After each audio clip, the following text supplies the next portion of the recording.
29 minutes. Mr. Toastmaster, fellow articulators, let me tell you about Brent, a software company executive.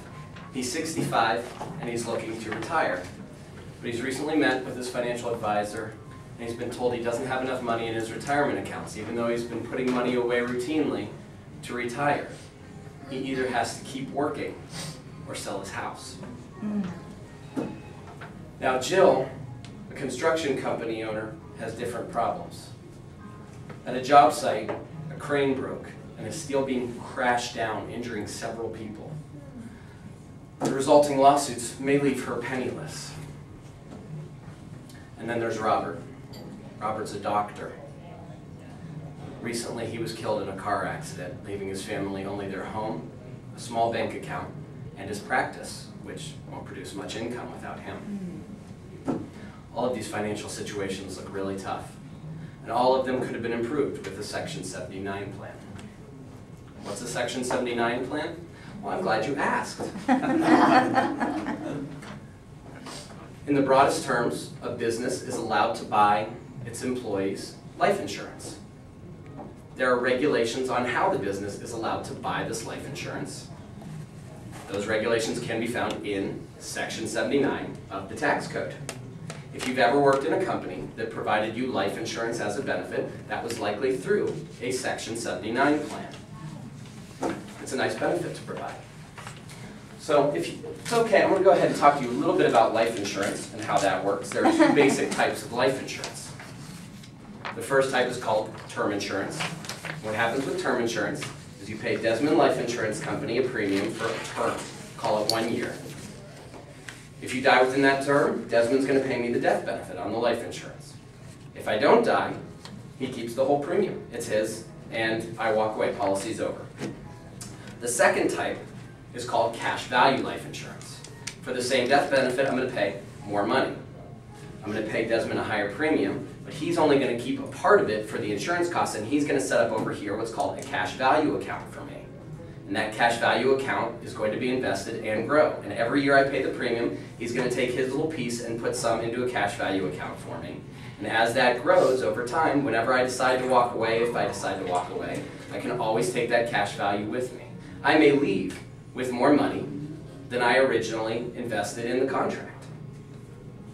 A Section 79 plan can buy either term insurance or cash value insurance for its employees, or a combination of both. So let's talk about how having one of these Section 79 plans could have helped Brent, Jill, and Robert.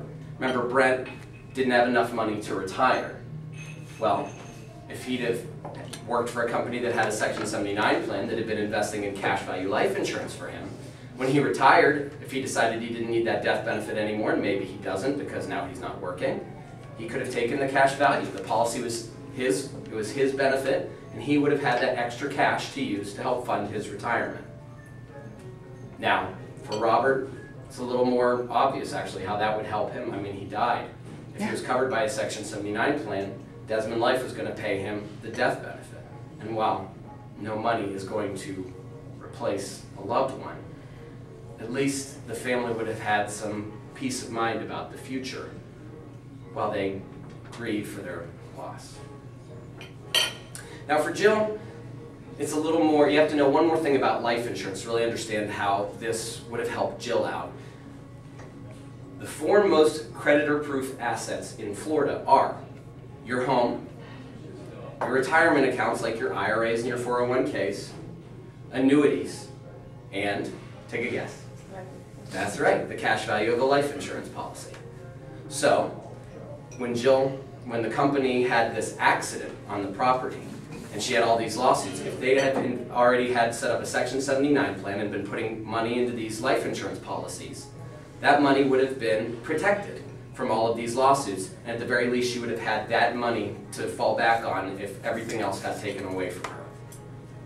So, the one thing I will say, and this is the crux of the matter, is that everything I just told you, all those benefits I just told you would have been true, even if Brent, Jill, and Robert bought the life insurance policy outside of a Section 79 plan. They could have taken their own money, they didn't need to do it through the business, and bought their own life insurance policy.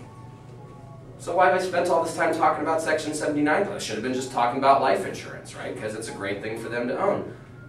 Well, the answer is very simple. It's cheaper. If you set up a Section 79 plan correctly and really do a good job implementing it, you can get the same exact policy with the same exact benefits at a lower price.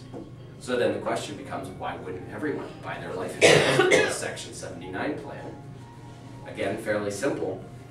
You need to either own a business to set it up, or be a partial owner who can work with the other owners to get one implemented, or at least be an executive in a business with enough pull to work with management and ownership to get one implemented. It's a lot easier for, say, the CFO of Publix to go and say, we should set up a Section 79 plan for our store than it is for a cashier.